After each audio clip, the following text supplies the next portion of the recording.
อันนี้จริงๆเป็น this is gonna be kind of like the last chapter for this book จะเป็นเหมือนกับว่าเป็นบทสุดท้ายแล้วนะคะขอ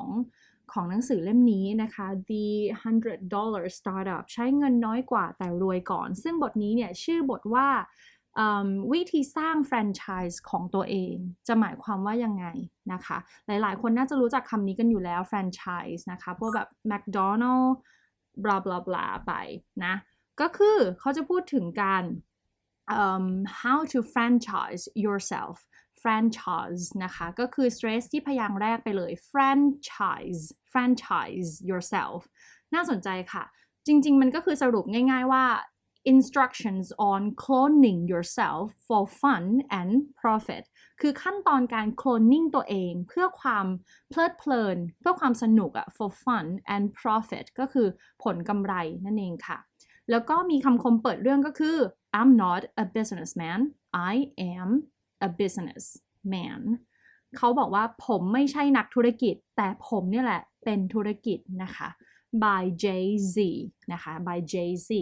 เนาะน่าสนใจมากนะคะเรื่องนี้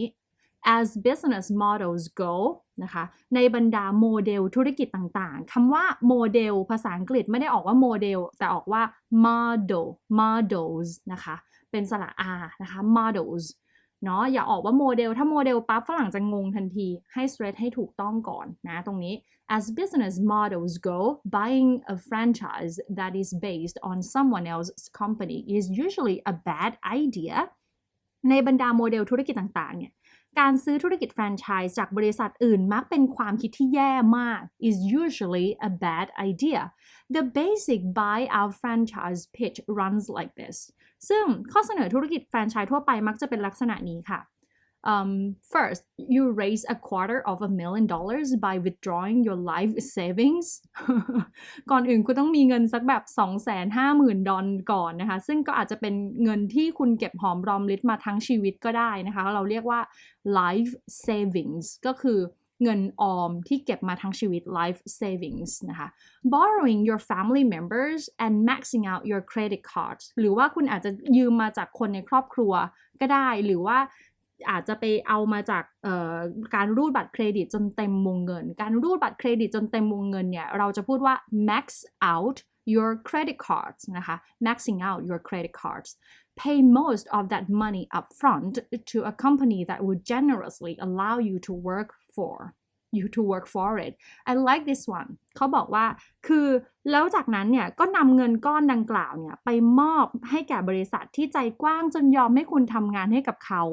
นะคะคือเหมือนกับว่าเราต้องจ่ายก่อนเขาใช้คำว่า pay the money upfront ก็คือจ่ายล่วงหน้าจ่ายไปก่อนนั่นเองค่ะไม่ใช่ pay later จ่ายก่อน pay upfront นะคะอย่างเช่นในบทใน EP ที่แล้วที่มันพูดว่า upfront the bill ก็คือ upfront ก็คือจ่ายล่วงหน้าให้กับค่าอะไรบางอย่างไปล่วงหน้าก่อนอย่างเงี้ยค่ะก็ไม่ใช่หลักการทำงานของเรานะเอาจริงๆนะoperate the business precisely the way they tell you แล้วก็ทำธุรกิจแบบว่าตามที่เขาบอกคุณเลยเป๊ะๆนะคะตามที่เจ้าของแฟรนไชส์บอกคุณเลยเป๊ะๆก็คือ precisely the way they tell you with no exceptions allowed ไม่มีข้อยกเว้นด้วยค่ะ every decision from whom you hire to what services you offer to where you locate your store is made by the company นะคะไม่ว่าจะเป็นการตัดสินใจทุกๆอย่างนะคะไม่ว่าคุณจะจ้างใคร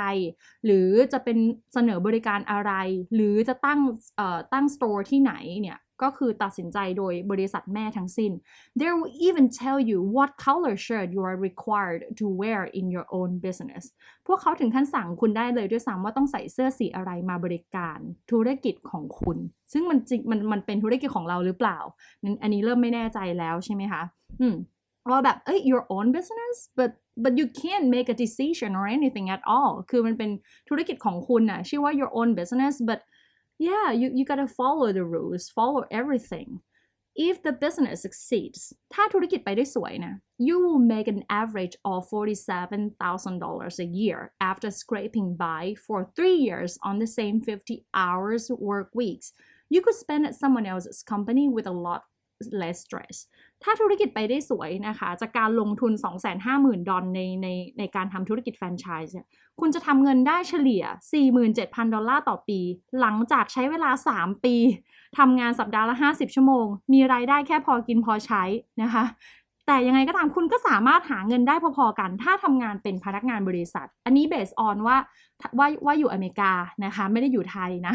in this winning scenario your ultimate success won't be that you started a business you will have bought yourself a job ซึ่งในกรณีนี้ความสำเร็จสูงสุดของคุณเนี่ยมันไม่ใช่การสร้างธุรกิจของตัวเองค่ะเวลาที่เราไปซื้อแฟรนไชส์คนอื่นมาแต่เป็นการซื้องานให้ตัวเองต่างหากเยี่ยมไปเลย if the business fails แต่ถ้าธุรกิจล้มเหลวขึ้นมานะคะ which happens more often than most franchise companies want to admit ซึ่งเกิดขึ้นบ่อยกว่าที่บริษัทเจ้าของแฟรนไชส์ส่วนใหญ่ยอมรับนะคะว่าแบบคือคนขายแฟรนไชส์เจ้าของมันไม่พูดหรอกว่าใครล้มเหลวบ้างเขาก็จะพูดแต่ success rate นะ The company would take back the store from you and resell it to someone else ทางบริษัทจะยึดร้านของคุณแล้วขายต่อให้คนอื่น resell นะคะขายต่อให้คนอื่น When they do this อันนี้ทริคการออกเสียงแป๊บหนึ่งนะคะ someone else ก็คือคนอื่นนะคะ someone ก็คือคนใครบางคนนะคะ else ก็คือคนอื่นๆอีกแต่เทคนิคการออกเสียงที่จะพูดก็คือมันเชื่อมเสียงกันได้คือเวลาเราฝรั่งเขาจะพูดเนี่ยเขาจะพูดว่า someone else แบบนี้ไปเลยเขาจะไม่ได้แยกแบบ someone else มันแปลกนะคะค่อนข้างแปลกไม่เคยได้ยิน someone else อย่างนี้ไปเลยนะคะก็คือคนอื่นนะ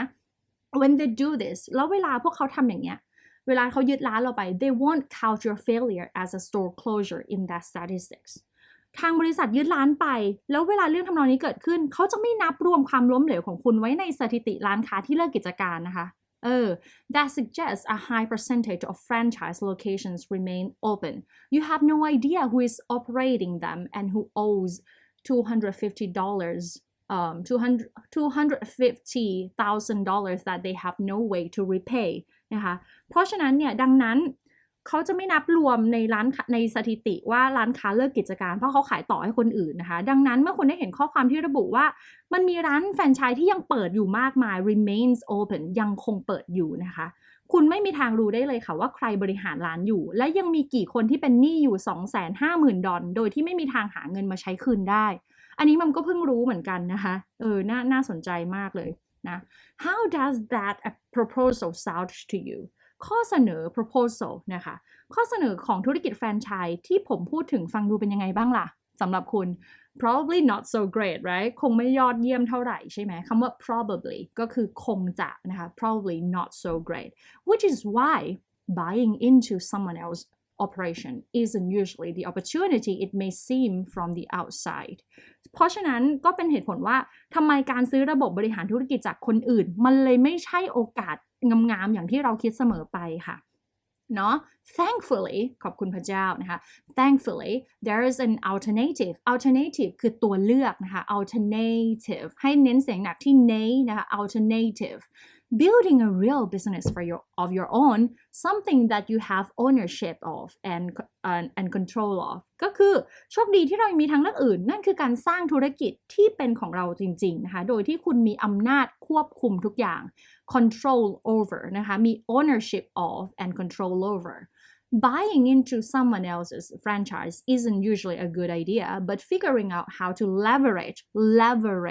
your own efforts is almost always worth careful consideration. ซื้อธุรกิจแฟรนไชส์จากคนอื่นเนี่ยมักไม่ใช่ความคิดที่ดีนะคะแต่การคิดหาวิธีใช้ประโยชน์จากสิ่งที่ตัวเองมีเนี่ยแหละเป็นเรื่องที่ควรค่าแก่การพิจารณาเสมอนะคะจริงๆแล้วภาษาไทยแปลก็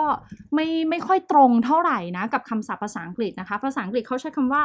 leverage นะคะ leverage นะก็ถ้าในศัพท์การลงทุนการทำธุรกิจที่แบบว่าใช้เครื่องทุนแรงอ่ะอันนี้จะเข้าใจคำนี้กันได้ดีนะคะเขาหมายถึงว่า leverage your own efforts ก็คือความพยายามนะคะคือการใช้ความพยายามของเราอย่างคุ้มค่าโดยมีเครื่องมือต่างๆมาช่วยเหลืออะไรอย่างเงี้ยมากกว่านะเพราะฉะนั้นหัวข้อถัดมาเนี่ยจะเป็นว่า you are only one person or maybe two มีคุณอยู่แค่คนเดียวหรือจริงๆอาจจะ2ก็ได้นะwho says you can't you can't be in more than one place at one time ใครเป็นคนบอกกันครับว่าคุณปรากฏตัวหลายๆที่ในเวลาเดียวกันไม่ได้ In fact ความจริงแล้ว there are several ways to grow a business through the use of leverage แต่จริงๆแล้วเนี่ยการขยายธุรกิจด้วยการใช้พละกำลังของตัวเองนั้นก็ทำได้หลายวิธีเหมือนกัน Franchising yourself isn't just doing more It's about taking your skills, activities, and passions to a higher level to create better returns นะคะเขาบอกว่าการสร้างแฟรนไชส์ของตัวเองเนี่ยไม่ใช่แค่การทำงานให้มากขึ้นนะ not just about doing more แต่เป็นการยกระดับทักษะค่ะ take your skill กิจกรรมของคุณ activity your passion ความหลงใหลของคุณให้มันกลายเป็นแบบอีกระดับหนึ่งเลยนะคะเพื่อสร้างผลตอบแทนให้มากขึ้น better returns The difference between franchising yourself and just doing more is that you take the time to be strategic ขีดเส้นใต้นะคะ underline this one การสร้างแฟรนไชส์เนี่ยแตกต่างจากการทำงานให้มากขึ้นตรงที่คุณต้องให้ความสำคัญกับกลยุทธ์ค่ะ Let's look at a couple of examples มาดูตัวอย่างกันNatalie Lucia เป็นวิศวกรซอฟต์แวร์ไฟแรง was an up and coming software engineer เฮ้ย I like this word like up and coming คือขึ้นและกำลังมา up and coming นะคะภาษาไทยก็เลยแปลว่าไฟแรงค่ะ up and coming software engineer นะคะ engineer ให้เน้นเสียงหนักที่พยางค์สุดท้ายนะ let me check if I remembered correctly yeah engineer พยางค์สุดท้ายค่ะ engineer ไม่ใช่ engineer นะคะโอเคก็เป็นวิศวกรซอฟต์แวร์ไฟแรงเธอเกิดที่รัฐควิเบกประเทศแคนาดานะคะ Originally from Quebec she had interned in Silicon Valley and now had the chance to take a big job on Wall Street นะคะทั้งยังได้รับข้อเสนอให้เข้าไปทำงานในตำแหน่งใหญ่ๆใน Silicon Valley ด้วยนะคะแล้วก็ไม่ใช่เขาบอกไปฝึกงานที่ Silicon Valley แล้วก็ได้รับเสนอให้เขาทำงานในตำแหน่งใหญ่ๆใน Wall Street นะคะ Her family said it was the job of her dreams ครอบครัวของเธอบอกว่ามันเป็นอาชีพในฝันเลย but as Natalie thought more about it นะคะแต่พอ Natalie คิดทบทวนดีๆ thought more thought ที่มาจากคำว่า think นั่นแหละค่ะแต่ thought อันนี้ก็คือเหมือนเราพูดถึงอดีตไปแล้วอะว่า Natalie เขาผ่านการคิดไปแล้วแหละ Natalie thought more about it she realized it was the job of someone else's dreamsเธอก็ตระหนักว่ามันคืองานในฝันของคนอื่นไม่ใช่ของตัวเองเห็นไหมเราใช้คำว่า someone else บ่อยมากนะคะ someone else's dreams turning down the offer ก็คือปฏิเสธ offer ไป she returned to Canada and decided to pursue a different idea นะคะสำหรับใครที่เพิ่งมาฟังมัมครั้งแรกนะคะเวลาฟังภาษาอังกฤษอยากให้สังเกตนิดนึงว่ามัม stress ที่พยางค์ไหนเน้นเสียงหนักที่พยางค์ไหนนะคะตรงนี้จะเป็น key เลยเป็น key point เลยที่อยากให้ได้กลับไปนะคะว่าเนี่ยสมมุติว่าได้ยินคำว่า different ideaให้รู้ว่าบัมสเตรทที่ diff อย่างเงี้ย diff มันจะหนักกว่าพยางค์อื่นแล้วก๊อปไปเลยค่ะ different idea อย่างเงี้ยนะคะ Natalie had a personal เมื่อกี้แปลหรือยังเนี่ย เธอก็เลยปฏิเสธข้อเสนอเดินทางกลับแคนาดาก่อนจะตัดสินใจทำตามแผนการอื่นนะคะไอเดียอื่นนั่นเองค่ะNatalie had a personal success story of dramatically improving her health after switching to a raw foods diet raw food ก็มาชอบเลยนาตาลีเขาบอกว่าเขาเคยมี success story ก็คือเคยประสบความสำเร็จมาก่อนจากเปลี่ยนตัวเองจากคนที่สุขภาพย่ำแย่นะคะให้กลายเป็นคนสุขภาพแข็งแรงมาก่อนโดยที่มันเห็นความเปลี่ยนแปลงอย่างมากนะคะเขาใช้คำว่า dramatically นะคะเปลี่ยนแปลงอย่างมากโดยที่มันอาจจะฟังดูบ้าบอนะแต่ว่าเขาทานแค่ผักผลไม้และถั่วนะคะจริงๆเขาข้ามคำว่าอะไรอ่ะเขาข้ามคำว่า raw foods diet นะคะ raw เนี่ยมันแปลว่าดิบเนาะdiet ก็คืออาหารการกินวิธีการกิน raw food ก็คืออาหารที่ดิบๆไม่แต่ว่าในที่นี้ก็คืออาหารที่มันไม่ผ่านการปรุงในภาษาอังกฤษเนี่ยมันจะเป็นความหมายว่าไม่ผ่านความร้อนอะไม่ผ่านความร้อนเกินกี่องศาเนี่ยแหละก็จะถือว่ายังเป็นดิบไม่ผ่านการ cooked นะคะถ้าเป็น cooked food ก็จะเป็นอาหารที่ต้องผ่าน fire ผ่านความร้อนมาก่อนอย่างเงี้ยค่ะเพราะฉะนั้นก็คือเขากิน raw food diet นั่นเอง eating only fruits vegetables and nuts sounded crazy at first ซึ่งการกินเฉพาะผลไม้ผักแล้วก็ถั่วเนี่ยมันฟังดูบ้าบออ่ะ sounded crazy at first ในตอนแรก at first but the results spoke for themselves แต่ผลลัพธ์มันบอกด้วยตัวเองอะว่าก็มันดีอะ in the first month ในเดือนแรก she lost more than 10 pounds and suddenly had energy throughout the day เดือนแรกลดไปเลยค่ะ10 ปอนด์นะคะก็คือ4 โลครึ่งนะคะมากกว่า4 โลครึ่งแล้วจู่ๆก็รู้สึกว่ากระปรี้กระเป๋าตลอดวันนะคะ had energy throughout the day throughout ก็คือตลอดค่ะ throughout นะคะ As she talked with her friends, Natalie was a natural evangelist, not pushy or judgmental. เฮ้ยดีจังเลยอ่ะเวลานาตาลีชักชวนให้เพื่อนๆหันมาทานอาหารแบบเดียวกับเธอนะคะเธอจะไม่กดดันหรือตัดสินใครนะคะ judgmental ก็คือไปตัดสินใครหรือว่าไปกดดันก็คือ pushy นะคะแต่จะคอยบอกเคล็ดลับและให้คำแนะนำที่สามารถนำไปใช้ได้จริง but offering tips and strategies that people could use to make real improvements even if they weren't ready to jump into a completely raw diet as Natalie had done แม้ว่าคนเหล่านั้นจะยังไม่พร้อมที่จะเปลี่ยนไปทานอาหารแบบเดียวกับนาตาลีแบบเต็มตัวก็ตามนะคะแบบเต็มตัวเขาก็ใช้คำว่า completely raw diet completely จะเห็นว่าถ้าเราเข้าใจภาพรวมหรือว่าความหมายแบบเราอย่าไปแปลไทยเป๊ะๆอ่ะมันจะง่ายกว่านะคะง่ายกว่าในการแบบว่าเข้าใจมองเป็นภาพอย่างเช่นคำว่า completely เงี้ยมันจะแปลว่าอย่างสิ้นเชิงก็ได้อย่างเต็มตัวก็ได้ขึ้นอยู่กับว่ามันอยู่กับอะไรอยู่ในประโยคนั้นอยู่ในบริบทอะไรเพราะฉะนั้นมัมรู้สึกว่าในที่เนี้ยภาษาไทยยากกว่ามากภาษาไทยต้องใช้คำให้ตรงมันถึงจะสื่อได้นะคะก็เลยรู้สึกว่า I still respect the translator a lot คือรู้สึกว่านักแปลแบบสุดยอดอะ โดยเฉพาะนักแปลภาษาไทยอะแล้วถ้าแปลได้ดีนี่คือสุดยอดเลยนะคะโอเคมาต่อกันนะคะอยากรู้ว่าคนนี้เขาทำธุรกิจยังไงว่าเขาขยายยังไงนะคะ After relocating to Toronto, the idea was to build a small business, helping other people make the adjustment to raw foods. เฮ้ย I love her passion. คือพอเธอย้ายไปอยู่ที่เมืองโทรอนโตเนี่ยเธอก็ผุดแนวคิดที่จะสร้างธุรกิจเล็กๆเพื่อช่วยให้คนอื่นเนี่ยเปลี่ยนไปทานแต่ผักผลไม้สดด้วยนะคะไม่ใช่แบบว่าเอาผักไปต้มอะไรอย่างงี้ไม่เอาด้วยนะรอเลยนะคะ Being a software engineer คือเป็นวิศวกรด้วยนะ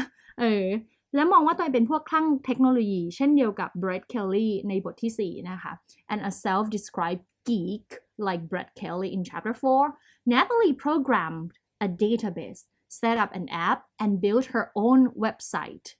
The first incarnation was Raw Food Switch อันนี้เป็นชื่อแบรนด์ Raw Food Switch นะคะนาตาลีสร้าง database ค่ะสานข้อมูลพัฒนาแอปทำเว็บไซต์ตัวเองเว็บไซต์แรกชื่อว่า Raw Food Switch นะคะ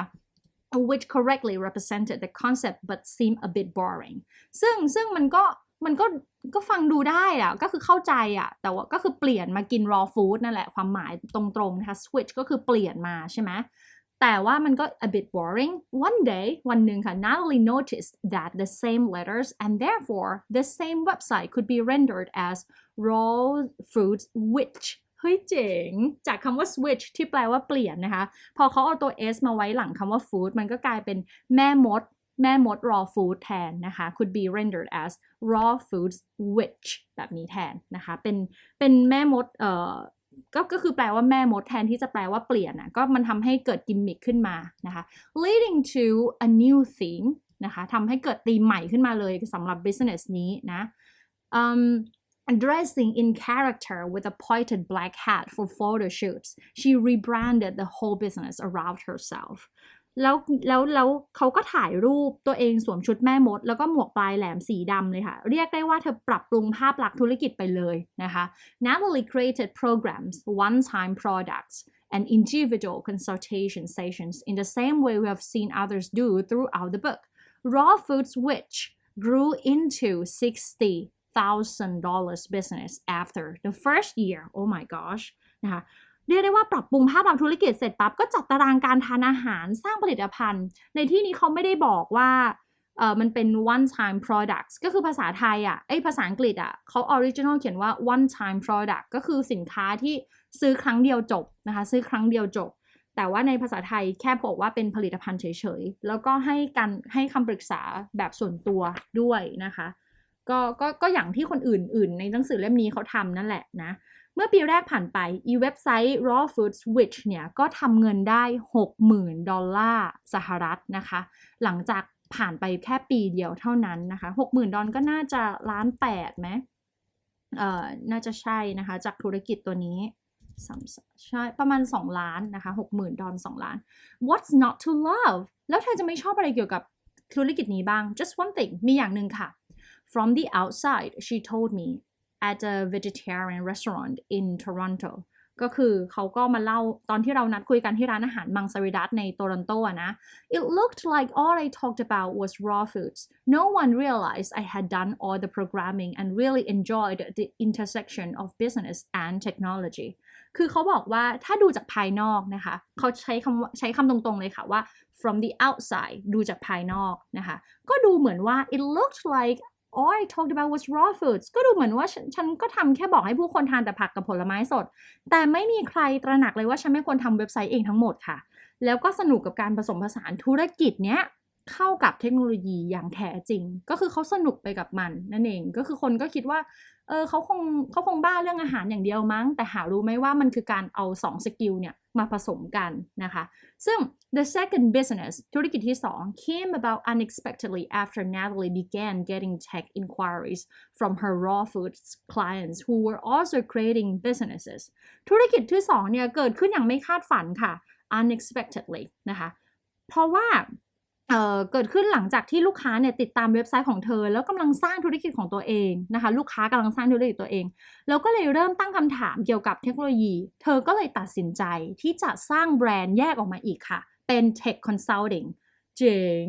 She decided to create a separate brand for tech consulting operating under her own name instead of the moniker she used in the other business นะคะเขาบอกว่า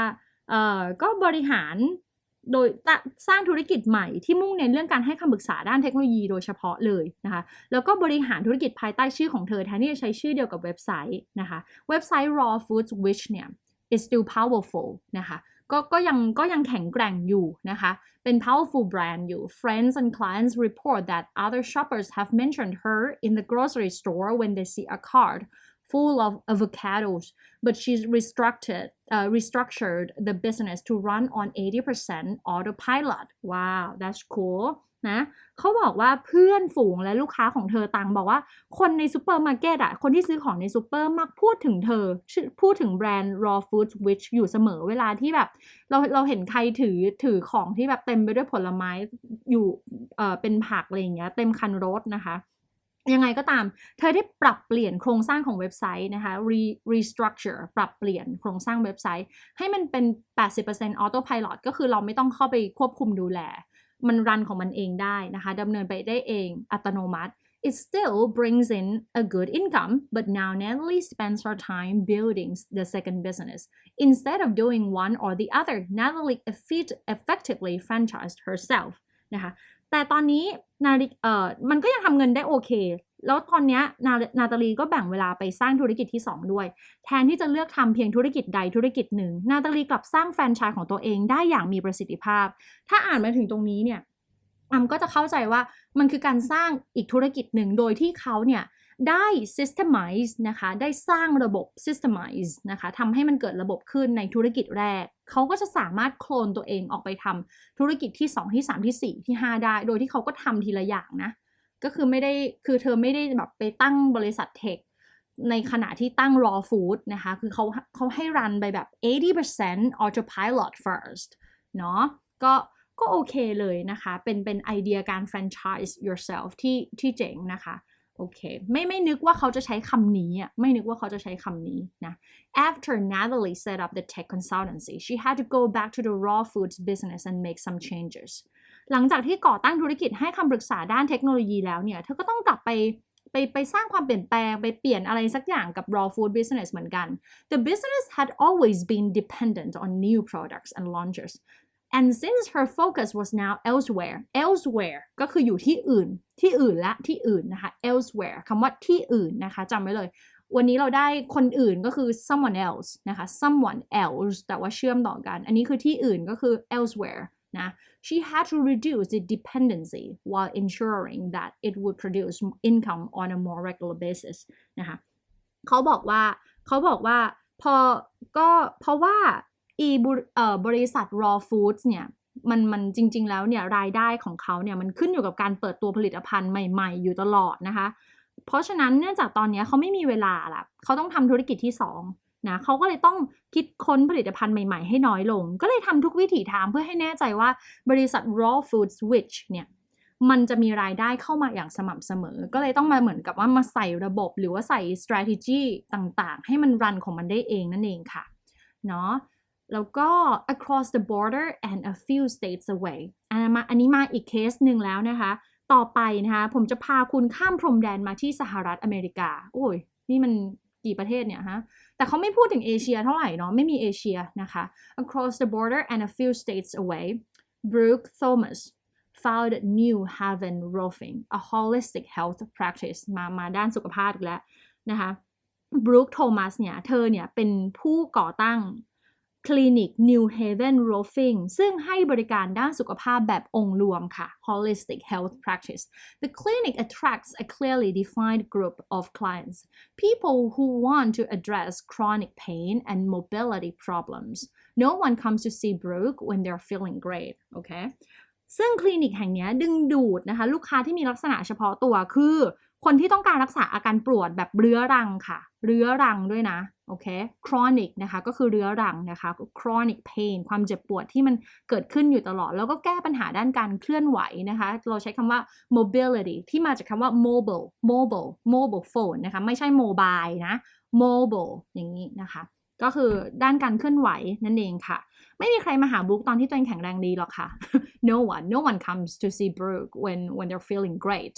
By the time they arrive at New Haven Roofing, many have gone through a long list of other treatments that haven't helped. ซึ่งคนที่มาส่วนใหญ่เนี่ยก็จะพบว่า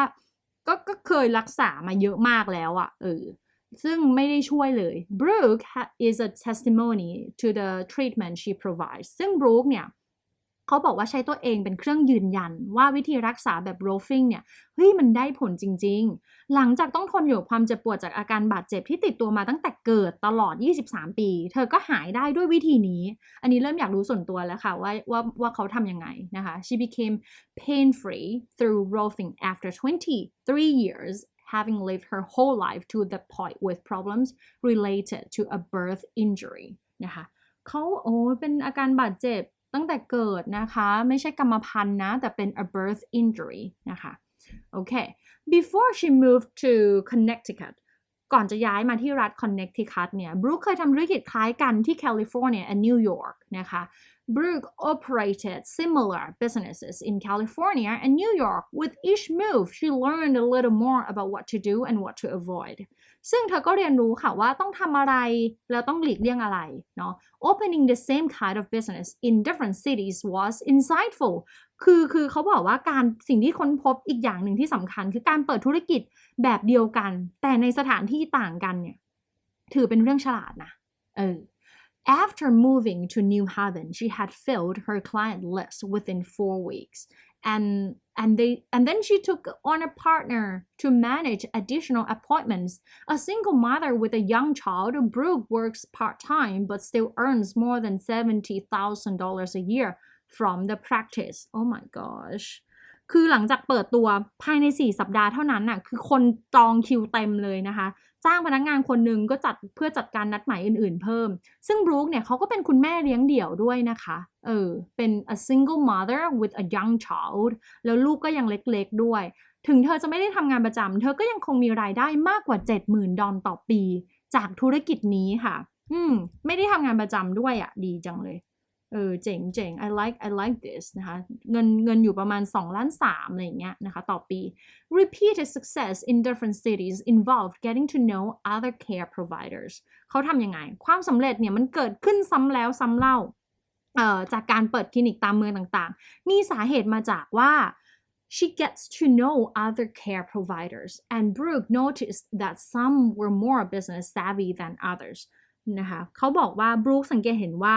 บางคนเนี่ยเชี่ยวชาญด้านธุรกิจมากกว่าคนอื่นค่ะ business savvy คือเชี่ยวชาญด้าน business นะคะ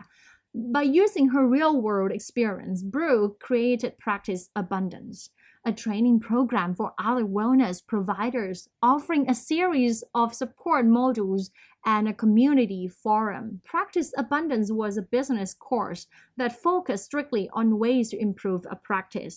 เอ้ยเจ๋งว่ะเธอก็เลยใช้ประโยชน์จากประสบการณ์ตรงของตัวเองด้วยการเปิดธุรกิจ Practice Abundance นะคะมีกลุ่มเป้าหมายก็เป็นธุรกิจเดียวกับเธอนั่นแหละก็คือคนที่ให้บริการด้านสุขภาพมันเป็นหลักสูตรสอนการทำธุรกิจที่มุ่งเน้นเรื่องการปรับปรุงการให้บริการโดยเฉพาะค่ะแล้วที่สำคัญคือเขานำเสนอหลักสูตรแบบต่อเนื่องอ่ะมันได้เงินเรื่อยๆนะคะต่อเนื่องนะคะมีชุมชนออนไลน์ด้วยขณะที่ธุรกิจแบบเดียวกันมักนำเสนอแค่หลักสูตรเท่านั้นอย่างเดียว like one time นะดังที่บุ๊กกล่าวไปว่าธุรกิจเหล่านั้นคิดว่าทุกคนอยากเรียนจบ MBA แต่ทั้งที่ความจริงแล้วคนส่วนใหญ่แค่อยากรู้วิธีบริหารธุรกิจให้ดีขึ้นเท่านั้นเอง They assume that everyone wants to get an MBA when the reality is that most of them just want to run their practice better, right? Brooke had diversified to two groups of people เขาก็เลยแบ่งกลุ่มลูกค้าเป็น2กลุ่มThose she served through individual care and her fellow caregivers who could benefit from non-MBA business advice ก็คือกลุ่มที่สอนตัวต่อตัวค่ะแล้วก็กลุ่มที่รับแต่คำแนะนำทางธุรกิจซึ่งไม่ใช่คำแนะนำที่ลงลึกเรากับว่ากำลังเรียน MBA อยู่นะคะเป็นอันที่แบบใช้ได้จริงไปเลยอย่างเงี้ยทั้งนาตาลีและบรูคนะคะ2เคสที่ผ่านมา they found a way to reach two different audiences เขาค้นพบวิธีเข้าถึงกลุ่มเป้าหมาย2กลุ่มเลยค่ะที่แตกต่างกันคือ a core group and a related group ก็คือกลุ่มหลักแล้วก็กลุ่มที่มันเกี่ยวข้อง related ก็คือที่เกี่ยวข้อง as the business grows and the business owner begins itching for new projects he or she essentially has two options for self-made franchising เมื่อธุรกิจเติบโตแล้วเจ้าของธุรกิจอยากเริ่มที่จะทำธุรกิจใหม่ๆโดยปกติแล้วพวกเขามีทางเลือกในการสร้างแฟรนไชส์ของตัวเอง2ทางดังนี้ option 1 the first option reach more people with the same message ไปเข้าถึงกลุ่มลูกค้าให้มากขึ้นโดยใช้สิ่งเดิม message เดิมนะคะ option 2เข้าถึงกลุ่มคนที่ต่างจากเดิมโดยใช้สิ่งใหม่ด้วย reach different people with a new message นะ either option is valid ก็คือมันทำได้ใช้ได้ยอดเยี่ยมนะคะไม่ว่าวิธีไหน option 1 หรือ 2 is valid and both can be rewarding แล้วก็ได้ผลดีกันทั้งนั้นค่ะ for the first option it may be helpful to think of the hub and spoke model when building a brand ถ้าคุณชอบทางเลือกแรกนะก็คืออยากได้คนมากขึ้นแต่ใช้ message เดิมนะคะคุณน่าจะลองพิจารณาโมเดลที่เขาเรียกว่า hub and spoke model นะคะในภาษาไทยเขาแปลไว้ว่าเป็นระบบกระจายสินค้าwhen building a brand especially online เหมาะกับธุรกิจออนไลน์ด้วยค่ะ in this model ถ้าใช้โมเดลนี้นะ the hub is your main website ตัวหลักเนี่ยนะคะศูนย์กลางก็คือเว็บไซต์ของคุณค่ะ often an e-commerce site where something is sold ซึ่งก็มักจะเป็นอาจจะเป็นเว็บไซต์หลักที่เราใช้ขายของออนไลน์นั่นแหละเป็น e-commerce เว็บไซต์นะคะ but it could also be a blog หรืออาจจะเป็นบล็อกก็ได้ a community forum or something else หรือเป็นอย่างอื่นก็ได้นะคะเป็นเว็บบอร์ดอะไรอย่างเงี้ยที่รวมกลุ่มคนแบบเดียวกันไว้จริงๆกลุ่มลูกค้าไว้จริงๆนะคะ the hub is a home base with all the content curated by you or your team and ultimately where you hope to drive new visitors prospects and customersก็คือจะเป็นที่ที่คุณหวังว่าจะสามารถกระตุ้นผู้เข้าชมหน้าใหม่ว่าที่ลูกค้าหรือลูกค้าปัจจุบันได้นะคะส่วนเครือข่ายรอบนอกของ The Hub เนี่ยเรามีอันหลักใช่ไหมเป็นอันหลักแล้ว The spokes also known as outposts are all the other places where you spend your time ซึ่งจะเรียกว่าเป็นด่านนอกละกัน spoke นะคะเป็นเครือข่ายรอบนอกคือองค์ประกอบอื่นๆนอกเหนือจากสิ่งที่อยู่ตรงกลางนะคะซึ่งอาจหมายถึงเครือข่ายสังคมออนไลน์ social media these places could include social networking sites the comment section of your blog or other blogs นะคะหรืออาจจะเป็นตรง comment section น่ะตรงที่ให้เราแสดงความคิดเห็นของบล็อกของคุณเองหรือจะเป็นบล็อกของคนอื่นก็ได้นะคะหรือการพบปะกันแบบตัวต่อตัว actual meetings or networking events or something elseหรือ you can see how this works in the image below คือเขาก็ให้เห็นโมเดลระบบกระจายสินค้าค่ะว่ามันก็คือเหมือนอารมณ์brainstorm mind map มี hub อยู่ตรงกลางแล้วก็แยกออกไป มีเป็นตุ่มๆแยกออกไปนะคะก็คือเหมือนเป็นสาขาย่อยๆนะซึ่งสาขาย่อยๆก็คือมองว่ามันเหมือนกับว่าเป็นถ้าจะให้ยกตัวอย่างง่ายๆก็เขาเรียกว่าอะไรอ่ะเหมือนมีมาร์เก็ตติ้งทีมอยู่รอบๆอารมณ์นั้นน่ะมองว่าเป็นอย่างนั้นนะเป็นมาร์เก็ตติ้ง tools อยู่รอบๆเพื่อดึงเข้ามาในศูนย์กลางอะไรอย่างเงี้ยค่ะThe goal for each of the outposts is to support the work of the home base เป้าหมายของไอ้ตัวด่านนอกเนี่ยก็คือเพื่อที่จะสนับสนุนการทำงานของศูนย์กลางแทนที่จะเป็นตัวมันเอง not usually the outpost itself it can be a trap to spend too much time with any of the outposts because things change some outposts become less popular over time นะคะซึ่งการใช้เวลากับการไปโฟกัสกับพวกด่านนอกตรงนี้มากเกินไปอาจจะก่อให้เกิดผลเสียได้เพราะว่าบางอันมันก็เสื่อมนิยมลงได้นะคะก็อาจจะเป็นกับดักได้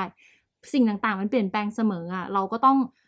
it becomes less popular over time popular คือไม่นิยมแล้วนะคะ popular ก็คือความนิยม less ก็คือน้อยลงนั่นเองค่ะ You also own the content and work you create in the home base whereas most of what happens in the outpost is owned by another companyนะคะเขาบอกว่าสิ่งที่คุณทำตรงเว็บศูนย์กลางของคุณนะตรงศูนย์กลางของคุณมันจะเป็นกรรมสิทธิ์ของคุณเอง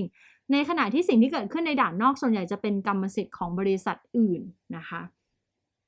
เดี๋ยวขอต่อแต่ถ้าพูดถึงอันเนี้ยก็มันก็เค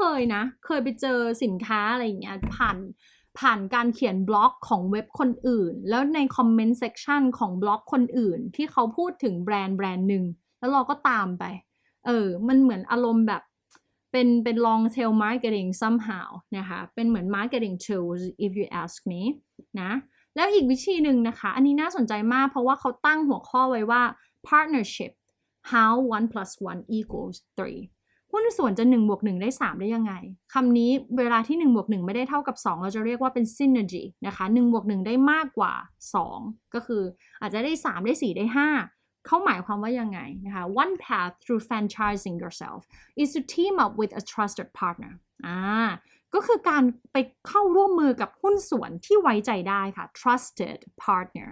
This doesn't mean you completely merge your business with that person ซึ่งไม่ได้หมายความว่าคุณต้องเอาธุรกิจของคุณกับเขามารวมกันนะ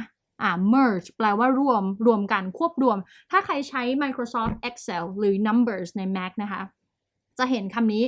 merge M-E-R-G-E merge ที่แปลว่าควบรวมค่ะเวลาเราอยากรวมเซลล์รวมคอลัมน์ให้กลายเป็นอันเดียวเขาจะใช้คำนี้นะคะ This doesn't mean you completely merge your business with that person. In fact, the easiest and most common way to partner with someone is to create a joint venture. อันนี้หลายๆคนที่เรียนมาร์เก็ตติ้งมาน่าจะรู้จักนะคะวิธีที่ง่ายและนิยมใช้กันมากที่สุดนะคะเวลาต้องการเป็นหุ้นส่วนกับใครก็คือการลงทุนร่วมกัน joint venture In this arrangement, 2 or more people join forces to collaborate on a single new project จะหมายถึงการที่คนจำนวน2คนหรือมากกว่าร่วมมือกันทำธุรกิจใหม่ขึ้นมาเลยนะคะ Carol and Adam's fire sale project described in chapter 8 is a joint venture ซึ่งไอ้เรื่องของ Carol กับ Adam ที่ผมพูดถึงไปในบทที่ 8 ก็เป็นกรณีนี้เหมือนกันนะคะถ้าใครฟังไม่ทันกลับไปฟังย้อนหลังได้ใน YouTube and Spotify Learn 8 นะคะIn other arrangements, an all-new business is created that is jointly owned by the partners. ส่วนวิธีอื่นที่คุณทำได้อีกนะคะก็คือการสร้างธุรกิจใหม่เอี่ยมซึ่งคุณกับหุ้นส่วนเป็นเจ้าของร่วมกันไปเลยThat's what Patrick Macran and Rich Stores did. They were both high-end performance coaches for athletes and decided to team up to create Endurance Nation. Oh, interesting. อันนี้เป็นธุรกิจโคชชิ่งแล้วนะคะนี่ก็เป็นสิ่งที่ Patrick Macran กับ Rich Strauss ทำนะคะทั้งคู่เนี่ยเป็นผู้ฝึกสอนนักกีฬามือฉมังนะคะเป็นโค้ชนักกีฬาที่ตัดสินใจร่วมมือกันสร้างธุรกิจ Endurance Nation ก็คือendurance ก็คือความคงทนนั่นแหละ nation ก็คือชาติแห่งความคงทนตลกดี endurance nation นะคะ a training program and community for triathletes นะคะก็คือไตรกีฬานักกีฬาที่เป็นไตรกีฬาเดี๋ยวเขาภาษาอังกฤษว่าไงสำหรับนักไตรกีฬานะคะเป็นโปรแกรมและชุมชนออนไลน์สำหรับนักไตรกีฬานะ They divide responsibilities on the basis of what they're good at what they're each good at เขาก็ แบ่งหน้าที่กันค่ะว่าตามความถนัดเลยนะคะตามความถนัด Patrick calls all the new members on the phone to welcome them and Rich crafts an online training plan for them เนาะ Patrick ก็เป็นคนโทรหาสมาชิกใหม่เพื่อกล่าวต้อนรับพวกเขาส่วน Rich ก็เป็นคนจัดทำหลักสูตรฝึกฝนออนไลน์นะyeah อุ้ย cool เดี๋ยวนะเขาพูดถึงคุณ Rich แป๊บหนึ่งเอาอยู่ไหนล่ะภาษาอังกฤษอยู่ตรงไหน wait เขาพูดถึงประวัติคุณ Rich กับคุณ Patrick อันนี้นิดนึงแต่ว่าในภาษาอังกฤษทำไมมันไม่เจอ alright it's alright let's skip this one okay however it's structured ไม่ว่าจะเป็นอยู่ในรูปแบบไหนนะคะ the goal of a partnership is to grow beyond what each person can create on his or her own เป้าหมายของมันก็คือการที่เราจะไปได้ไกลกว่าการทำคนเดียวนั่นเอง Ralph ชื่ออะไรเดี๋ยวนะ Ralph Hildebrand นะคะ operates an international professional services firm based in Stuttgart, Germany. Here's how he explained why 1 plus 1 can equal 3 นะคะก็เป็นเขาเนี่ยคุณ Ralph เนี่ยก็เป็นเจ้าของบริษัทให้บริการระดับนานาชาติเลยนะที่สำนักงานใหญ่ในเมืองสตุตการ์ดประเทศเยอรมนีนะคะอธิบายว่าทำไม1 บวก 1 ได้ 3 เพราะว่า My rule of thumb is that a successful partnership or any type of collaboration should create a combined business, which is at least 33% larger than the sum of what the two individuals could achieve on their own. กฎของผมกฎเหล็กของผมเลยก็คือ my rule of thumb นะคะกฎเหล็กก็คือการร่วมมือกับหุ้นส่วนเนี่ยจะประสบความสำเร็จก็ต่อเมื่อมันทำให้เกิดธุรกิจร่วมนะคะ combined business ซึ่งใหญ่กว่าที่คน2คนจะสามารถทำได้ด้วยตัวเองอย่างน้อยต้องใหญ่กว่า 33% ถึงจะคุ้มถึงจะโอเคที่จะจับมือกันนะคะถ้า1 บวก 1 มันได้ 2 อยู่เฉยๆไม่ทำแต่ถ้าได้มากกว่านั้นเมื่อไหร่นะคะโอเค People are often inclined to think that distributing work to a few others is what partnership is about ผู้คนมักคิดว่าการกระจายงานให้คนอื่นคือการเป็นหุ้นส่วนกัน Ralph กล่าวต่อแต่นั่นมันเป็นแค่การจ้างคนมารับช่วงงานต่อการเป็นหุ้นส่วนที่แท้จริงมันต้องมีอะไรมากกว่าการแบ่งหน้าที่กันทำค่ะ Really? Yeah. People but that is just subcontracting. True partnership must create more than just a divided list of tasks. อันนี้น่าสนใจมันไม่ใช่การแบ่งงานกันทำเฉยๆนะคะนะเพราะฉะนั้นcourtesy of Pamela Slim, a coach, author, and expert on partnerships. Here's an abbreviated list of decisions you should make at the beginning of any joint venture. เขาบอกว่าก่อนที่เราจะไปร่วมลงทุนกับใครนะคะให้ดูประเด็นที่เราต้องคิดถึงก่อนตามรายการย่อๆดังต่อไปนี้ตามที่คุณพาเมล่าสลิมเนี่ยซึ่งเป็นผู้ฝึกสอนนะคะเป็นโค้ชเป็นนักเขียนเป็นผู้เชี่ยวชาญของในเรื่องของหุ้นส่วนบอกก็จะเป็นดังนี้ค่ะ 1. คำถามที่ต้องถามทั้งคู่เลยทั้งเราและเขาหรือคนอื่นๆด้วยก็คือ How will the money be divided คำถามแรกค่ะจะแบ่งเงินกันยังไง Common splits include an even 50-50, 60-40, with the higher share going to the partner who does more work, and 45-45 with 10% reserved for administrative costs. ซึ่งโดยทั่วไปก็จะแบ่งแบบเท่ากัน 50-50 หรือ 60-40 ซึ่งคนที่ทำงานมากกว่าก็จะได้รับส่วนแบ่งมากกว่าหรือไม่ก็ 45-45 เท่ากันแล้วก็กำหนด 10% ที่เหลือเนี่ยจะถูกเก็บไว้เป็นค่าใช้จ่ายในการดำเนินงานแบบนี้ก็ดีอันนี้มันไม่เคยได้ยินมาก่อนนะคะ 45-45 รวมเป็น 90 เหลืออีก 10 ก็เอาไว้เป็นงานแอดมินไปเป็นเรื่องของการจัดการอันนี้น่าสนใจนะคะไม่เคยคิดถึงมาก่อนเลย I've never thought about this before นะคะ What the second question would be What are the responsibilities of each partner หุ้นส่วนแต่ละคนรับผิดชอบหน้าที่อะไร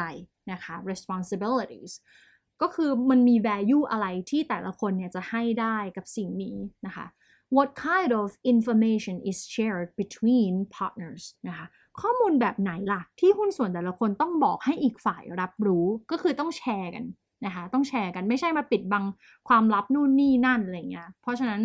ตรงนี้ต้องให้เคลียร์นะคะมารู้ที่หลังนี่คือไม่โอเค The next one would be how will the project be jointly marketed ธุรกิจเนี้ยเรา จะทำการตลาดร่วมกันได้ยังไงด้วยนะคะเป็นเรื่องของการทำการตลาดร่วมกันได้ยังไง How long will our agreement be in place แล้วข้อตกลงในการเป็นหุ้นส่วนเนี่ยจะมีระยะเวลาเท่าไหร่เกิดอยากแยกวงขึ้นมาเราได้กำหนดไว้หรือเปล่านะคะ How often will we touch base to discuss the partnership นะคะหุ้นส่วนต้องติดต่อพูดคุยกันเพื่อปรึกษาเรื่องการเป็นหุ้นส่วนเนี่ยบ่อยแค่ไหนนะคะ How often will we touch base to discuss the partnership เราจะคุยเรื่องนี้กันบ่อยแค่ไหนปีละครั้งเดือนละครั้งอะไรก็ว่าไปเรื่องนี้สำคัญนะคะเพราะว่า lack of communication can lead to disaster เพราะว่าถ้าเราไม่สื่อสารกันนำหายนะมาได้อันนี้ไม่ได้นับรวมถึง joint venture นะ I think it applicable with every relationship นะคะมันเหมาะกับทุกความสัมพันธ์เลยด้วยซ้ำไม่ว่าจะธุรกิจหรือเปล่านะคะ the lack of communication is the key success นะคะ I mean not the lack I mean the continuous communication is the key success นะเราต้อง keep in touch กันอยู่เรื่อยๆนะแล้วเขาก็ให้อันนี้เขาให้ตัวอย่างข้อตกลงเหมือนสัญญาการเป็นหุ้นส่วนใน1หน้ากระดาษมานะน่าสนใจใครอยากอ่านไปซื้อหนังสือ กวนไหมพวกโฆษณาให้เหมือนได้ส่วนแบ่ง ไม่ได้อะไรเลยแต่กลัวทุกคนไม่ไปซื้อกันนะคะก็เป็นในหนังสือเล่มนี้ส่วนใหญ่เขาจะให้หมดเลยนะคือเขาพูดถึงแบบหลักการทำธุรกิจการทำสตาร์ทอัพแบบที่ย่นย่อที่สุดแล้วเขาก็จะสรุปทุกอย่างมาแบบย่นย่อที่สุดซึ่งดีมากๆนะคะบางข้อมูลนี่คือมันต้องเข้าสัมมนาราคาแบบหลายแสนน่ะถึงจะได้มา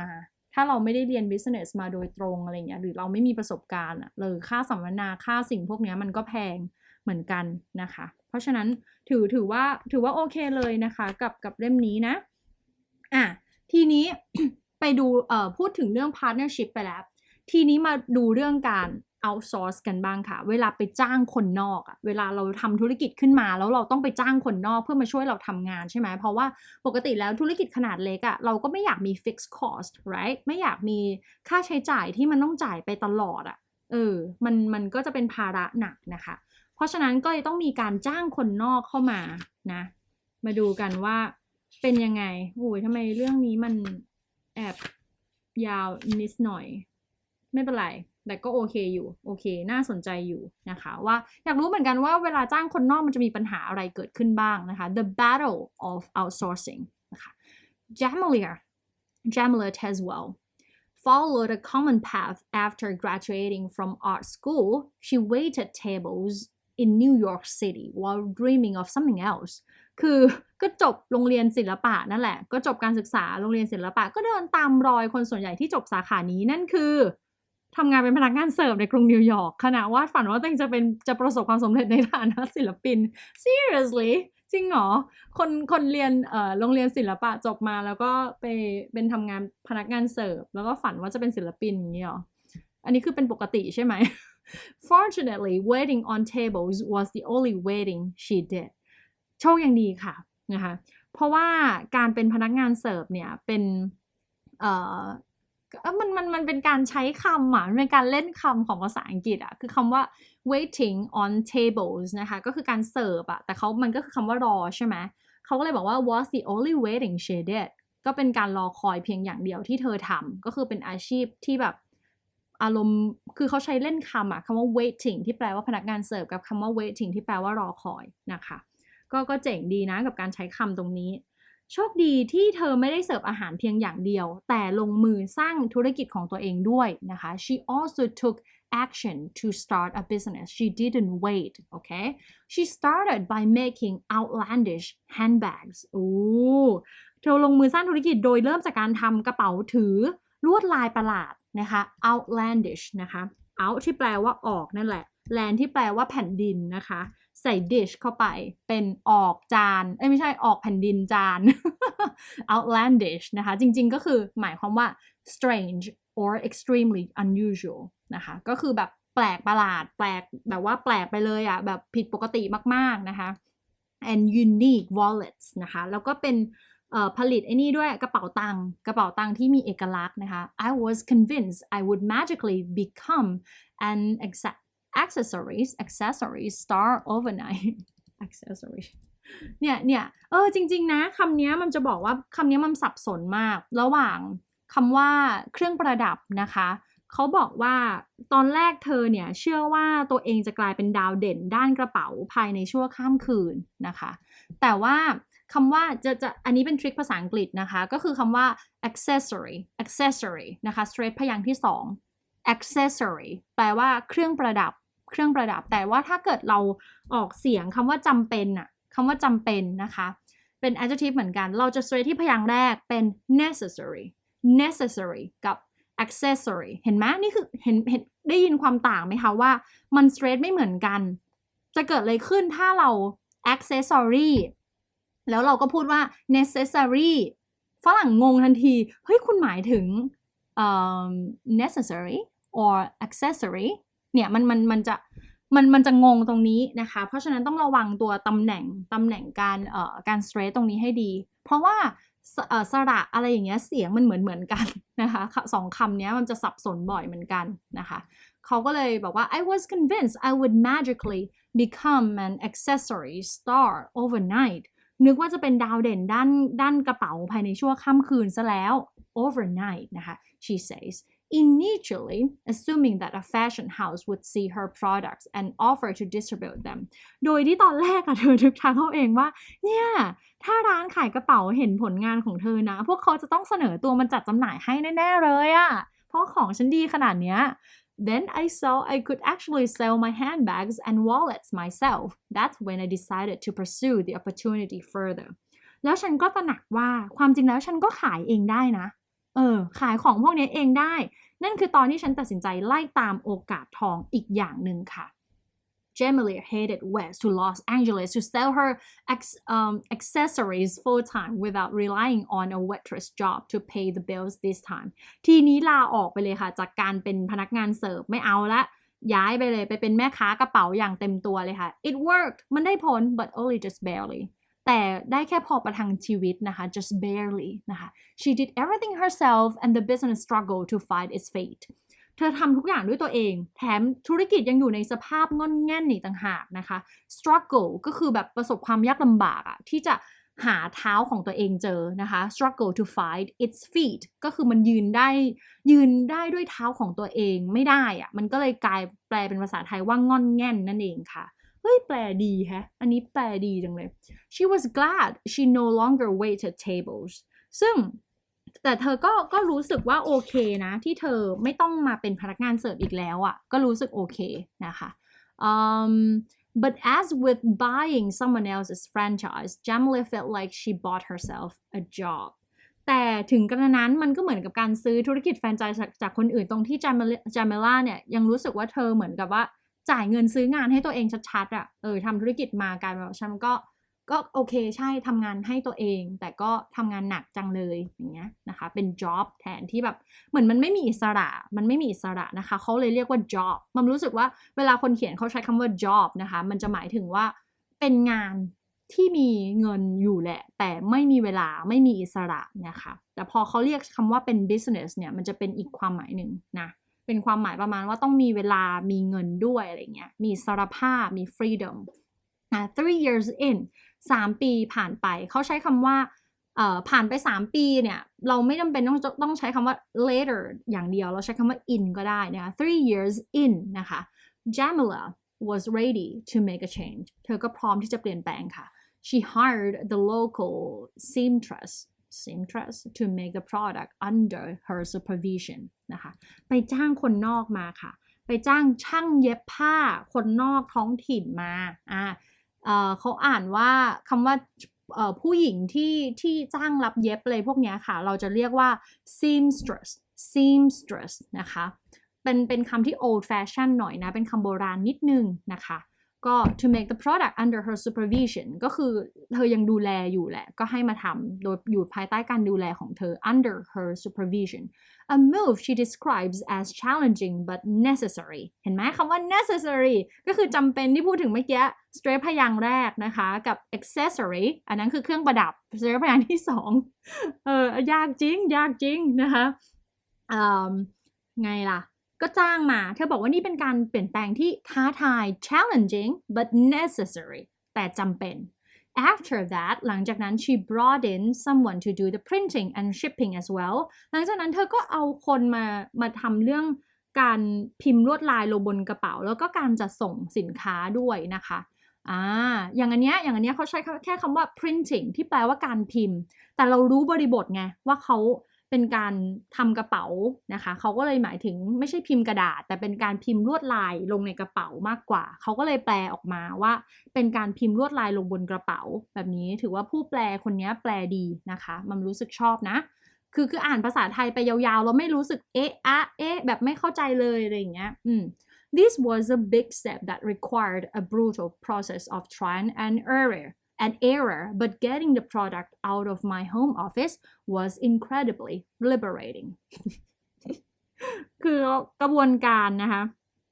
กระบวนการลองผิดลองถูกที่แสนหารือโหดนะคะ brutal แปลว่าโหด brutal process ก็กระบวนการหารือโหดของการลองถูกลองผิด trial and error คำว่า error นะคะออกเสียงว่าสระเอะแล้วค่อย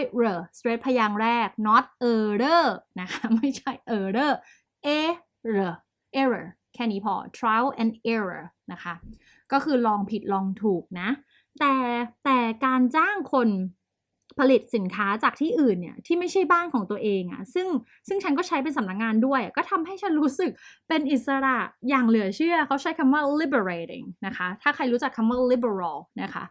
ก็จะเป็นความหมายว่า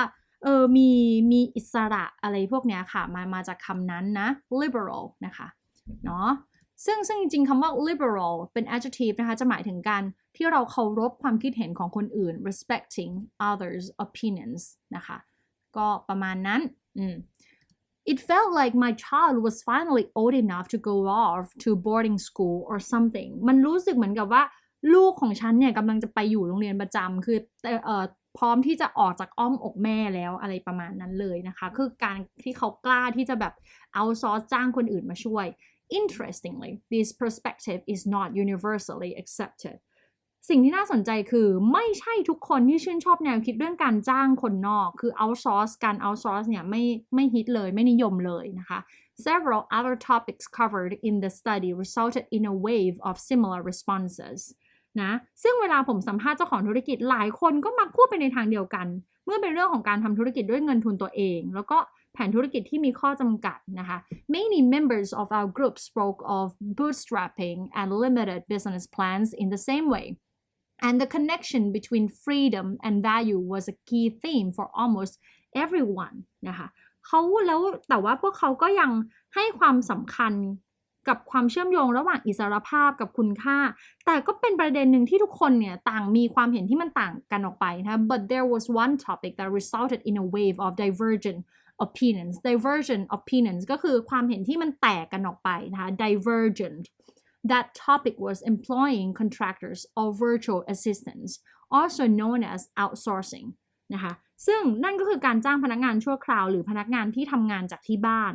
ก็คือ virtual assistant นะคะก็คือเป็นผู้ช่วยที่เป็น virtual ที่ไม่ได้มาจริงๆอ่ะก็คือหมายถึงว่าคนที่ทำงานจากที่บ้านอันเนี้ยภาษาไทยเขาแปลว่าเป็นพนักงานที่ทำงานจากที่บ้านนะคะแต่จริงๆมันเขาอาจจะไม่ได้ทำงานจากที่บ้านก็ได้อ่ะภาษาอังกฤษเขาใช้คำว่า virtual ที่แปลว่า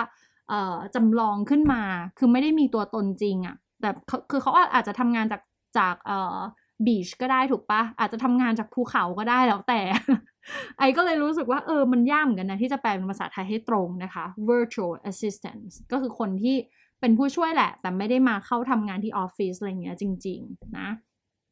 ซึ่งก็เรียกอย่างว่า outsourcing นั่นแหละค่ะการจ้างคนนอกโดยความคิดเห็นก็มีตั้งแต่ชอบ love it like on this topic input range from love it to hate it to it's complicated ชอบไปจนถึงเกลียดแล้วก็มันซับซ้อนอะไม่แน่ใจนะคะ is complicated ก็คือมันซับซ้อนแต่ในเล่มภาษาไทยเขียนว่าไม่แน่ใจนะคะก็อยากให้ทุกคนเห็นด้วยนะคะเวลาที่มาอ่าน2ภาษาอยากให้เห็นว่าการใช้คำการเล่นคำของ version original ภาษาอังกฤษเนี่ยบางทีมันก็มีความซับซ้อนมี dynamics มากกว่ามีความแบบว่าลื่นไหลทำให้เห็นภาพในอีกภาพหนึ่งได้แตกต่างกันไป จากฉบับแปลก็คือถ้าพี่อาร์ตบอกก็จะเป็นเรียกว่าอรรถรสของภาษานะคะพี่อาร์ตซึ่งเป็นนักแปลก็อยู่ในห้องนี้ด้วยนะคะ ก็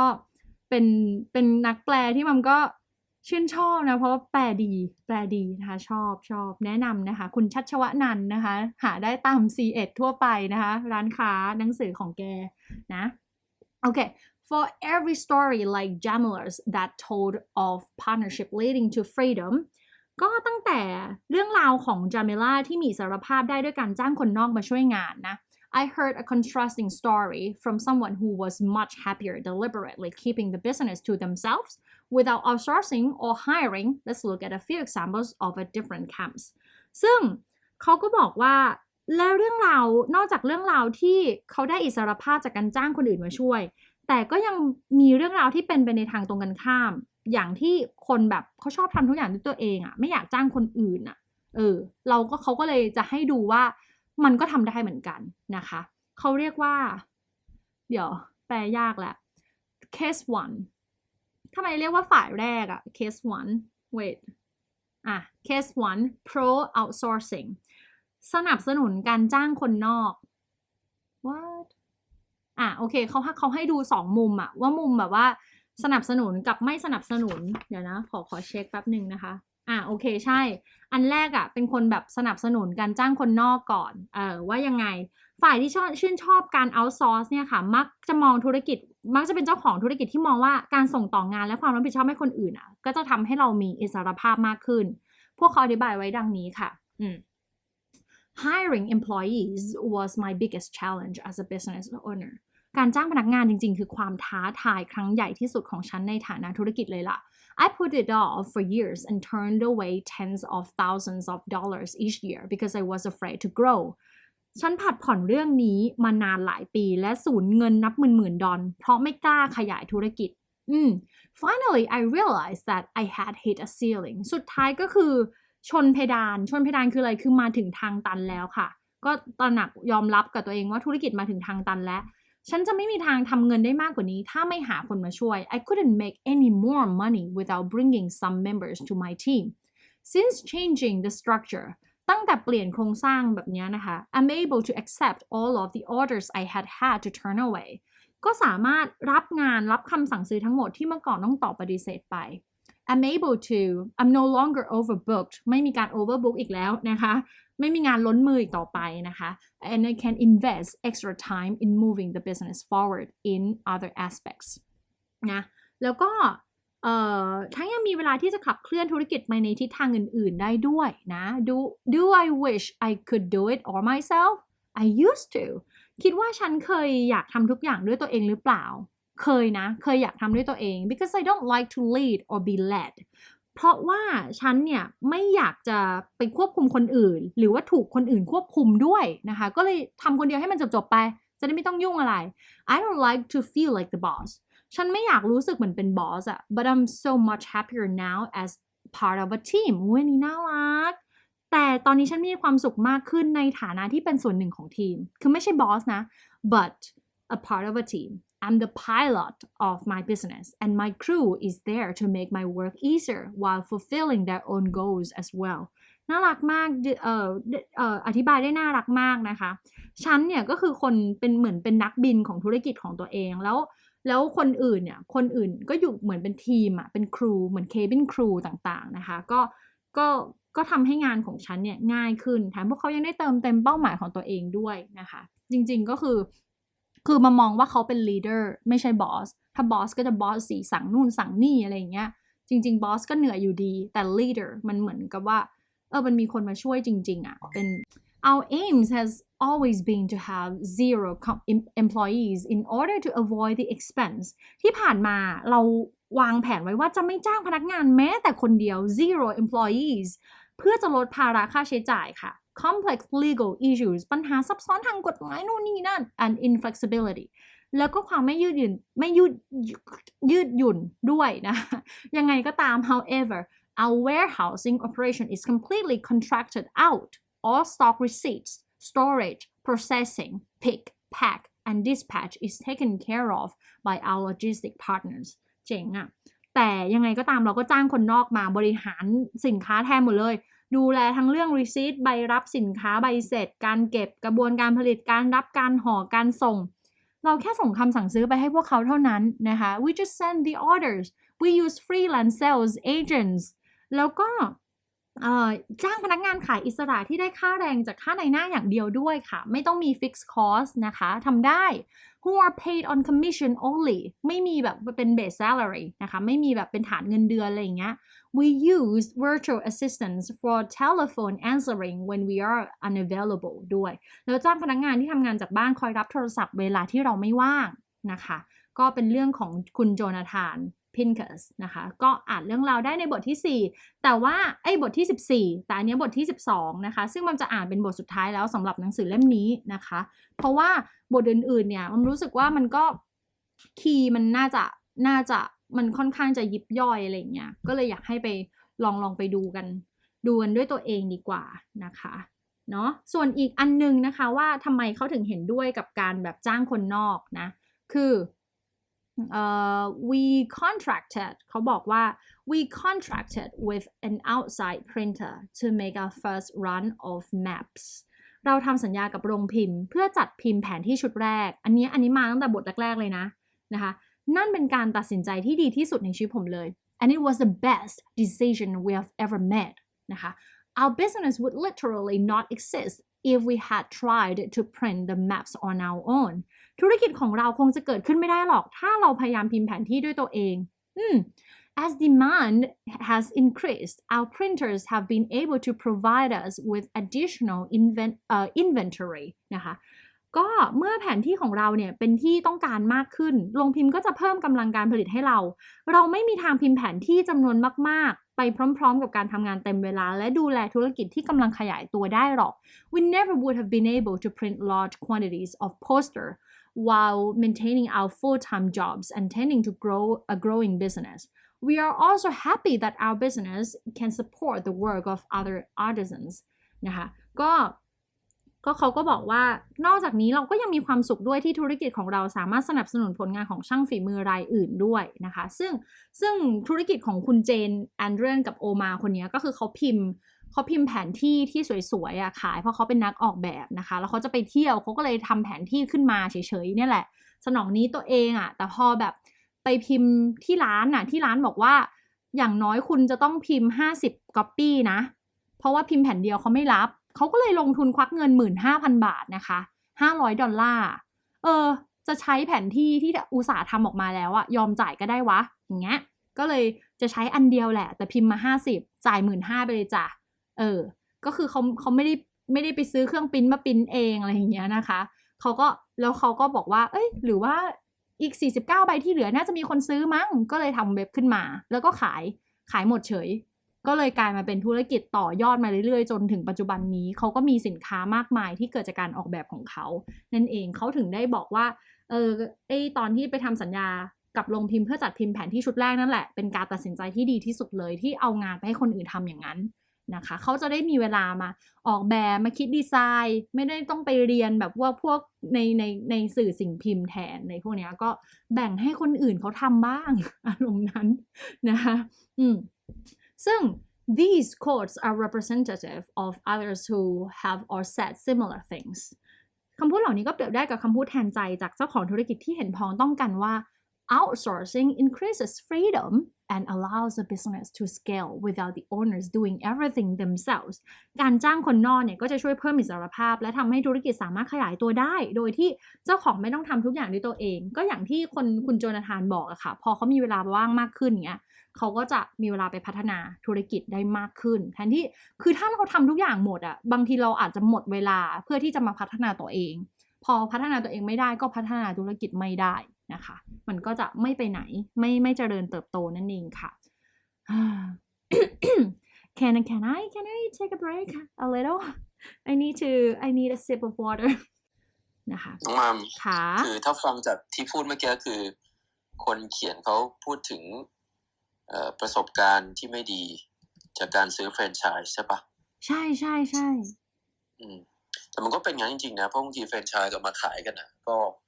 อยาก scale up ธุรกิจตัวเองแต่ว่าไม่ได้ดูว่ามันมีความพร้อมจริงหรือเปล่ามันมีช่วงหนึ่งก่อนที่สมัยที่ สมัยที่อินเทอร์เน็ตมันไม่ได้แพร่หลายแบบนี้นะเวลาจะขยายธุรกิจอ่ะมันก็ต้องขายแฟรนไชส์อะไรอย่างเงี้ยมันเหมือนเป็นเท็กซ์บุ๊กของคนทำธุรกิจเลยแต่ว่าจริงๆก็ยังไม่ได้พร้อมกันทั้งคนซื้อคนขายนะแล้วก็สุดท้ายก็ไม่ค่อยประสบความสำเร็จกันอ่ะจริงๆนับจำนวนได้นะว่ามีแฟรนไชส์เจ้าไหนที่แบบเกิดขึ้นจาก SME อย่างเงี้ยเสร็จแล้วอยู่มาได้ถึงวันเนี้ยใช่ไหม10-20 ปีตั้งแต่กระแสแฟรนไชส์ใหม่ๆพี่ว่ามีน้อยมากเลยแล้วก็คนที่เขาไปซื้อแฟรนไชส์ก็ส่วนใหญ่ก็เลยเสียเงินไปบางทีมันเหมือนไปซื้อสิทธิ์อ่ะจริงๆมันคือการซื้อสิทธิ์อ่ะใช่ไหมอันนี้พอธุรกิจมันไปไม่ได้ดีเราก็ยังต้องจ่ายค่าฟรีนะ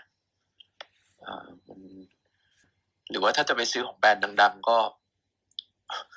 ก็แพงจนอยู่ไม่ไหวเหมือนกันใช่แพงมากใช่ไหมบางคนไปซื้อแฟรนไชส์ไอติมสเวนเซ่นอย่างเงี้ยเมื่อก่อนเห็นนะสุดท้ายก็เลิกไปก็มีใช่ไหมเพราะฉะนั้นก็สมัยนี้พี่ว่าถ้าเราจะภูมิใจเราอาจจะต้องมีแบรนด์ตัวเองเนาะน้องมัมคิดอย่างนั้นไหมอาจจะอยากสร้างแบรนด์ตัวเองขึ้นมามากกว่าใช่ไหมก็มันก็มีหลายรูปแบบอะค่ะใช่ก็มีหลายรูปแบบคือมันแล้วแต่คนนะมัมว่ามีก็ดีไม่มีก็ไม่เป็นไรมันก็มีช่องทางอื่นอีกเหมือนที่มัมยกเคสที่วันก่อนได้พูดไปอะค่ะที่เขาบอกว่าถ้าเกิดว่าอยู่เป็นเอเลี่ยนแล้วมองโลกลงมาอยู่จะรู้สึกว่าไม่ต้องสร้างธุรกิจอีกแล้วก็ได้คือมันเยอะมากช่วยทำอันที่มีอยู่ให้ดีก่อนเถอะอะไรเงี้ยแบบนั้นก็ได้ถ้าเป็นอารมณ์นั้นถ้าชอบเป็นแนวนั้นอารมณ์แบบเราไม่อยากสร้างแล้วเราไปช่วยคนที่ทำอยู่แล้วก็ได้หรือถ้าอยากสร้างก็ไม่ผิดเหมือนกันเพราะว่าอันที่มีอยู่ยังไงก็3 ปี 5 ปีก็ต้องล้มอยู่ดี มันก็จะหายไปอยู่ดีก็ต้องสร้างใหม่ขึ้นเรื่อยๆก็จะเป็นวัฏจักรแบบนี้ค่ะซึ่งก็แล้วแต่เนาะแล้วแต่ว่าเราชอบแบบไหนคงต้องถามตัวเองว่าเราได้อะไรจากการไปซื้อแฟรนไชส์ใช่ไหมใช่ค่ะถ้าเขาคือตัวเขาเองมันต้องมี competitive advantage อ่ะเขาต้องมี loyalty จากลูกค้าระดับหนึ่งใช่ไหมเราถึงจะคุ้มที่จะไปจ่ายเงินตรงนั้นมันก็เหมือนจ่ายสวยอะไรอย่างเงี้ยแต่ถ้าเกิดเขาก็ยังไม่ได้มีอะไรพิสูจน์มาพอสมควรเราก็ต้องดูเหมือนกันนะฮะเพราะบางทีเวลาเขามาขายแฟรนไชส์เขาจะขายฝันหน่อยๆใช่ไหมระยะเวลาคืนทุนอะไรเงี้ยจะไปทำธุรกิจมันก็ต้องดูโปรแอนด์คอนนะต้องดูแผนธุรกิจให้ดีเนาะใช่ค่ะใช่แล้วมองว่าที่สำคัญมันคงเป็นพื้นฐานเลยก็คือว่าถ้าเราอยากจะมีแฟรนไชส์เป็นของตัวเองหรือจะไปซื้อแฟรนไชส์ของตัวเองของคนอื่นนะเราก็ต้องมั่นใจว่าเขามีกลุ่มลูกค้าฐานลูกค้าให้เราชัวร์หรือถ้าเราจะทำแฟรนไชส์ของตัวเองเราก็ต้อง make sure ว่าเรามีระบบที่ดีจริงๆมีฐานลูกค้าที่ strong มากจริงๆแล้วเราถึงค่อยจะไป spin off ไปเพิ่มธุรกิจอื่นๆอะไรเงี้ยก็คือการโฟกัสด้วยsystemize and focus and systemize it and make sure it's gonna be an autopilot business without you so that you can clone it เดี๋ยวต้องรอดูต่อไปนะว่าในโลกที่มันยุคที่มันเป็นดิจิตอลไปหมดจริงๆแล้วสุดท้ายการขยายธุรกิจด้วยวิธีแฟรนไชส์มันจะเปลี่ยนรูปแบบไปยังไงเนาะจริงค่ะพี่เชื่อว่าความเป็นดิจิตอลเทคโนโลยีนวัตกรรมมันจะมาเปลี่ยนตรงนี้ด้วยคือทุกวันนี้หลายๆธุรกิจก็เปลี่ยนไปใช่ไหมครับน้องมัมใช่ค่ะถ้าบางอย่างมันยังต้องเป็นฟิสิกอลอยู่นะพวกร้านอาหารอะไรอย่างเงี้ยแต่ว่าหลายๆธุรกิจมันทุกอย่างมันกลายเป็นว่าแม้แต่บริษัทประกันที่น้องมัมไปซื้อหุ้นไว้อะสมัยนี้ยังทำเดี๋ยวพี่เดี๋ยวโอ้ตายแล้วหนึ่งปะคือยังไม่ต้องมีตัวแทนแล้วอะใช่ไหมก็ทำในแอปได้ถูกไหมใช่ค่ะพี่ก็เชื่อว่าสรุปก็คือว่าการขยายธุรกิจมันคงมีการเปลี่ยนรูปแบบไปพอสมควรพอพี่ฮาร์ดพูดเรื่องเนี้ยพอมันมากลายเป็นรูปแบบออนไลน์มันรู้สึกมันมองเห็นนะก็แต่จริงๆก็เคยคุยกับพี่ฮาร์ดไว้แล้วแหละแต่อยากจะมาแชร์กับเพื่อนๆด้วยอะค่ะว่า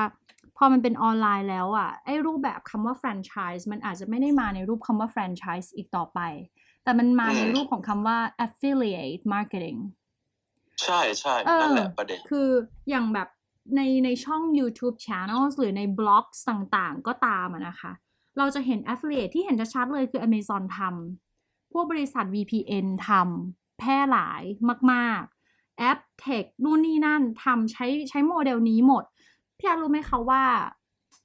ค่าคอมมิชชั่นน่ะของสินค้าพวกเนี้ยเขาให้กันแบบขั้นต่ำคือให้ 50% สูงสุดให้ 90%ไม่น่าเชื่อเนาะใช่คือแบบแต่มันคือความจริงใช่ค่ะทุกวันนี้คือกลายเป็นว่าเขา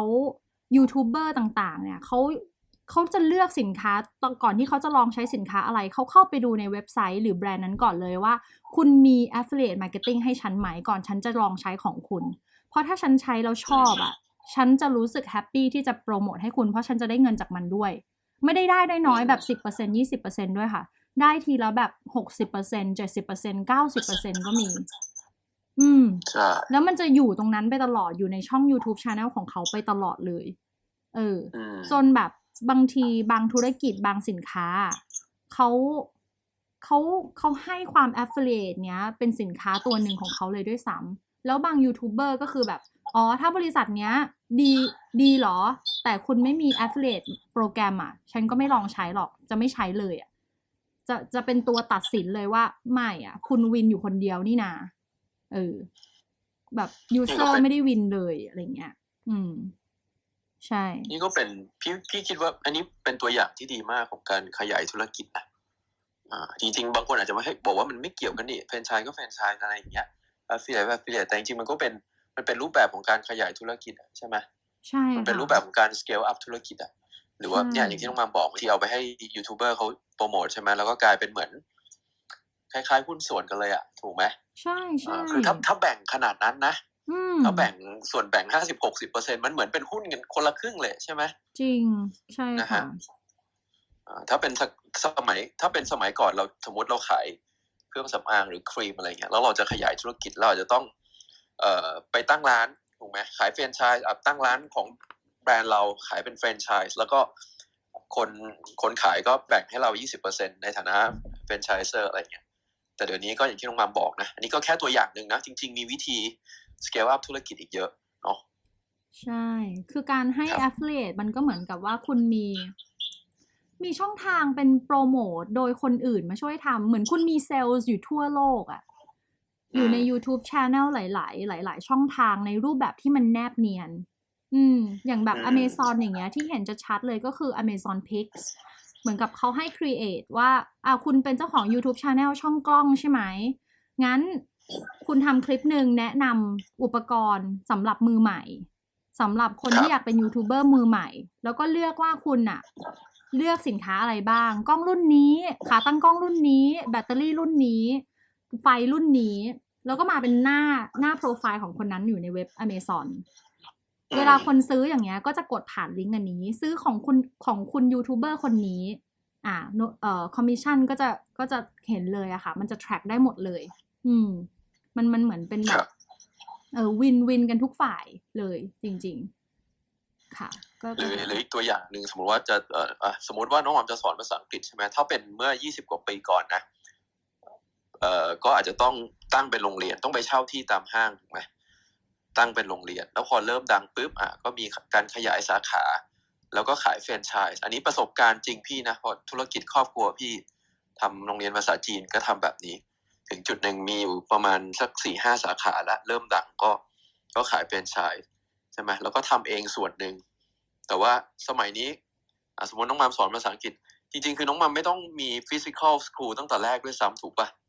ก็เป็นแพลตฟอร์มใช่ไหมฮะแล้วทุกอย่างการเรียนการสอนก็มาอยู่บนเว็บนะฮะหรือว่าทำผ่านทั้งจะเป็น Zoom หรือจะเป็นอะไรก็ได้เนาะมันก็ทำได้หมดนะฮะแล้วก็เราขยายเราก็ไม่ต้องไปขายแฟรนไชส์เราขายให้ลูกค้าเองโดยตรงไม่ต้องมีตัวกลางอาจจะมีตัวกลางคือไอ้แพลตฟอร์มที่เราไปใช้แต่ถ้าเรามีแพลตฟอร์มเองนะฮะมันก็ยิ่งต่อตรงถึงลูกค้าได้ในสเกลที่แบบเราไม่เคยนึกไม่เคยฝันเมื่อ20 กว่าปีก่อนน้องมามอาจจะตั้งโรงเรียนขึ้นมาที่ตัวเมืองอุดรใช่ไหม แล้วขายแฟรนไชส์ไปจังหวัดอื่นไปอุบลไปที่อื่นอย่างเงี้ยแต่เดี๋ยวนี้มันไม่ต้องละใช่ไหมมันก็อยู่บนเว็บเราอะอยู่ที่ไหนก็เรียนได้นะฮะเพราะฉะนั้นมันก็เป็นเรื่องที่มีพลวัตต่อไปก็คงเปลี่ยนไปเรื่อยๆเนาะเราก็ต้องตามให้ทันอารมณ์ว่าถ้านักเรียนของเราเขาเรียนได้ผลแล้วเขาสามารถโฆษณาคนอื่นแล้วเขาได้ค่าคอมมิชชั่น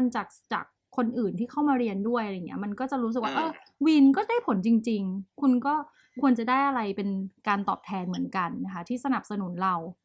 มันก็จะค่อยๆกระจายไปเรื่อยๆได้แบบเนี้ยมันรู้สึกว่ามันยั่งยืนกว่านะก็คือไม่ใช่ว่าเราวินอยู่คนเดียวอะไรเงี้ยค่ะก็จะเป็นอารมณ์นี้ก็รู้สึกว่ามันเทคโนโลยีเข้ามาช่วยเราเยอะนะคะถ้าเรามองเห็นแล้วใช้มันถูกเนาะค่ะแล้วก็อย่างเดี๋ยวนี้ธุรกิจที่มันต้องมีตัวกลางอะพี่ว่ามันไอตัวกลางมันจะหายไปเนาะเมื่อก่อนอย่างที่บอกตัวแทนประกันก็เริ่มมีบทบาทน้อยลงใช่ไหมฮะหรือจะขายทัวร์จะอะไรอย่างเงี้ยทุกวันนี้มันก็พวกเอเจนซี่อะพี่ว่าเขาต้องปรับตัวเยอะเนาะเพราะว่าในยุคที่คนมันเข้าถึงกันได้หมดแล้วใช่ไหมใช่ใช่จริงค่ะโอเคก็ประมาณนี้ค่ะงั้นเดี๋ยวเจอกันพรุ่งนี้สวัสดีพี่อาร์ตด้วยนะคะลาไปก่อนครับสวัสดีครับสวัสดีค่ะ